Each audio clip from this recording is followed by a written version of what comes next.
No niin, tervetuloa vaan kaikille. Tervetuloa tänne leffanokko.fiin podcastien parin, joita en olekaan tehnyt tässä pitkään aikaan. Tuli vähän ehkä tuon SoundCloudin, johon mä näitä latailin, niin sen käytön kanssa tuli pieniä ongelmia. Ja myöskin ihan oikeasti se ongelma, että rahallisesti sen hinta alkoi pikkusen nousee, kun mä ilmeisesti otin sinne jotain sellaisia palveluita, että se ei ollutkaan ihan peruspaketti. Ja mä sitten ajattelin vaan, että kun ei niitä podcastia niin paljon tullut tehtyä, niin ei se ole sen rahan arvosta. Sitten mä mietin tuossa vähän aikaa, että miten tätä voisi jatkaa kuitenkin tätä äänihommien tekemistä, ja älysin sitten perustaa itselleni tonne leffanokko.fi nimeä kantavan YouTube-kanavan, johon mä nyt sitten ajattelin jatkossa nämä podcastini siirtää sen muutaman hassun kerran kuukaudessa, kun niitä tulee tehtyä. Mutta siis tämän leffanokko.fiin YouTube-kanavan ja sitä kautta näiden äänipodcastien ideana tulisi olemaan se, että mä pystyisin tekemään vähän nopeammin noita elokuvareaktioita tuolta niin sanotusti tien päältä, niin saisi teille vähän nopeammin, rakkaat lukijat ja kuuntelijat, niitä arvioita tulille ja muitakin uutisia ehkä hieman nopeammin tulille kuin näin kirjoittamalla. Mutta siis käykää kaikki tilaamassa ja tsekkaamassa toi YouTube-kanava. Siellä ei tällä hetkellä ole vielä yhtään videota tai podcastia, mutta mä nyt yritän tässä muutaman viikon aikana sinne muutaman, tai vähän enemmänkin kuin muutaman, saada. Mutta teen näitä omaan tahtiin, en lupaa mitään viikoittaista aikataulua, koska tiedän omat tapani, niin siinä tuskin pystyn pysymään. Mutta yritetään tehdä ainakin muutama kuukaudessa, niin se olisi vähän nopeammin varsinkin noita, tai vähän enemmän ja nopeammin noita varsinkin pienempiä elokuvia arvosteltua, kun niistä en välttämättä kaikista ihan jaksaisi kirjoittaa arvosteluja. Hyvänä esimerkkinä nyt vaikka toi Wolfman, vaikka siitä kirjoitinkin arvostelun, niin kyllä se alkaa olla nämä niin sanotut kauhuskenen elokuvat alkaa olla vähän sellaisia, että kyllähän mä ne katsomassa jaksen käydä, mutta sitten kun niistä pitäisi jotain järkevää sanoakin, kun ne alkaa kaikki olla tätä samaa harmaata kauhumassa, niin ei oikein tunnu. Tuossakin kun kirjoitin Wolfmanin arvostelua, niin oikeasti päässä pyöri koko ajan ajatus siitä, että minkä takia nämä kaikki on niin samanlaisia. Että herranen aika, kun katsoo viime aikojen kauhuelokuvia, niin oikeasti alkoi vähän tuntua siltä, että noita arvosteluita voisi kopioida toisista arvosteluista, koska ne kaikki nykyiset kauhuleffat muistuttaa liikaa ja toisiaan, ja ne on niin väsyttävän samanlaisia, että oikeasti tekisi vaan mieli torkahdella siellä elokuvissa. Mutta nyt kun olen tässä tätä podcastia nauhoittamassa, niin otetaanpas tuosta, katsotaan missä mulla olisi sellainen välilehti, että saisi ton filmikamarin siivun auki, niin pääsi katsomaan ensi viikon tai alkavan viikon noin ensi illat, mitä sieltä olisi esimerkiksi tulossa, niin voisin antaa tässä jo pikkusen esimakuun siitä, että mitä arvosteluja sitten ensi viikon leffoista on tulossa. Katsotaan täältä. Näin, ja sitten mennään tänne filmikamarin sisään. Täältä otetaan ensi illat välilehti auki.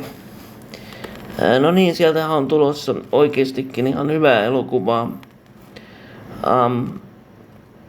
Sieltä on tulossa Paddington seikkailee, jonka mä oon nähnyt siitä suomalaisen version. Ja no, se suomalainen versio nyt oli mitä oli dubbauksen takia. Dubbaus oli lähinnä karmean surkea, mutta itse elokuva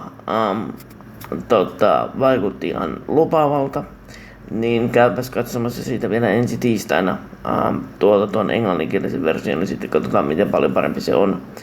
siinä on kuitenkin hyviä englantilaisia näyttelijöitä pääosissa, joten ainakin on lupa odottaa hieman parempaa kuin suomalaisesta versiosta, joka oli siis sanalla sanoen aivan hirveätä tavaraa. Sitten sieltä on tulossa Robbie Williamsista kertova elämänkerta-elokuva A Better Man, joka, miten tämä nyt kauniisti sanoisi, tarjoaa katsojalleen muutaman pienen yllätyksen, miten Robbie Williamsin hahmo on siinä kuvattu.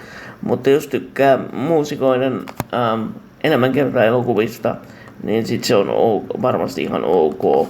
Sitten se on tulossa tällainen elokuva kuin Den of Thieves, jota en ole siis nähnyt vielä. Mutta Den of Thieves 2, sori. Eli tätä mä en ole nähnyt, mutta katsotaan ketä tässä on pääosassa. Jaa, täällä on Gerald Butler pääosassa, joten no, siitä voi sitten odottaa kunnon toimintapätkää. Siitä on, se on siis ensi viikolla ja meillä on näköjään sitä ensi viikolla myöskin ennakkonäytös sitten, että sellaista arviota on tulossa. Ja sitten taisi olla, katsotaan vielä tuosta, napataan vähän takaisin. Joo, täällä on Angelina Jolien tähdittämä elokuva Maria, joka kertoo Maria Callasista, oopperalaulajasta. Ei välttämättä muuten kuuluisi mun omaan suosikki-genreen tällaiset oopperalaulajat kertovat elokuvat, jos ollaan ihan rehellisiä, mutta kun pääosassa on Angelina Jolie, niin pelkästään sen takia pitää tuolla käydä katsomassa. Sitten täällä on tulossa ensi viikolla yksi suomalainen elokuva kanssa, joka on Medusalla ei ole sydäntä. Ja täytyy nyt sanoa, että tää on Tuukka Temosen ohjaama elokuva. Ei välttämättä kuulu omiin suosikkeini, enkä välttämättä käy katsomassa ennakkoon. Niin katsotaan, jos jossain vaiheessa on aikaa käydä tsekkaamassa. Siitä voisi esimerkiksi tehdä tällaisen äänipodcastin sitten, että minkälainen leffa se oli. Mutta. Sitten sen verran vielä ensi viikosta, että yritän johonkin väliin tunkea mahdollisuuden katsoa ton Netflixin uuden elokuvan, jossa vaikutti ihan hyvältä. Siellä oli ottakas nyt herranen aika, mulla tuli muistikatkos. Ketäs siinä nyt oli pääosassa näitä Hollywoodin menneiden vuosien tähtiä, joka on nyt tekemässä jonkinlaista paluuta, mutta ei kuitenkaan ole tekemässä paluuta. Niin, Cameron Diaz tietenkin. Eli Cameron Diazin paluuelokuva, jonkinlainen vakoiluelokuva. Olikohan Jamie Foxxin kanssa, jos en väärin muista. Taitaa tälläkin hetkellä olla katsottavissa tuolla Netflixissä, niin jos sinulta löytyy Netflix, niin pingoppa sinne katsomaan. Mutta en ole vielä itse ehtinyt sitä katsoa, mutta ajattelin sen tuossa ensi viikon aikana johonkin väliin tunkeen niin, että ehtisi sen katsoa. Se olisi oikeasti ihan mielenkiintoinen, koska Cameron Diaz on kuitenkin semmoinen näyttelijä, josta olen nuorempana pitänyt aika paljon. Mutta viime vuosina onkohan hänen viimeisestä elokuvaroolista jotain 10 vuotta aikaa. Mut joo. Ei tässä vaiheessa muuta. Tää nyt oli vähän tällainen testijakso. Ja mä yritin tästä tehdä lyhyttä ja tervää, mutta tääkin näköjään menee 10 minuuttiin. No, se ei haittaa mitään, mutta käykääs lukemassa leffanurkka.fiin sivuja. Ne löytyvät siis osoitteesta leffanurkka.fi. Ja sitten noi Facebook-sivut löytyy kans Facebookissa samalla nimellä. Ja mä yritän myöskin, mä olen nyt tehnyt muutaman uuden vuoden lupauksen itselleni, mä yritän myöskin aktivoida vähän Instagramia jossain vaiheessa Leffanurkan osalta.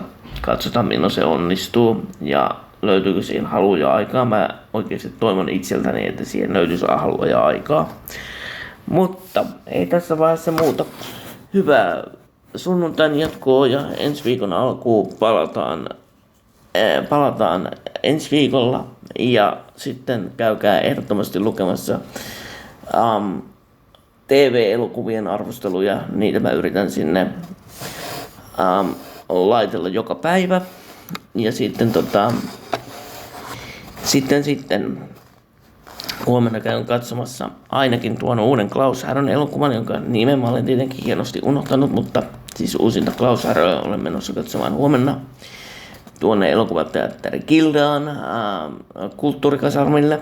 Sen jälkeen mä teen siitä arvostelun. Käykää sitten ehdottomasti illemmalla tai ylihuomenna se viimeistään lukemassa sieltä. Mutta ei muuta. Hyvää illan jatkoa kaikille. Heipä hei!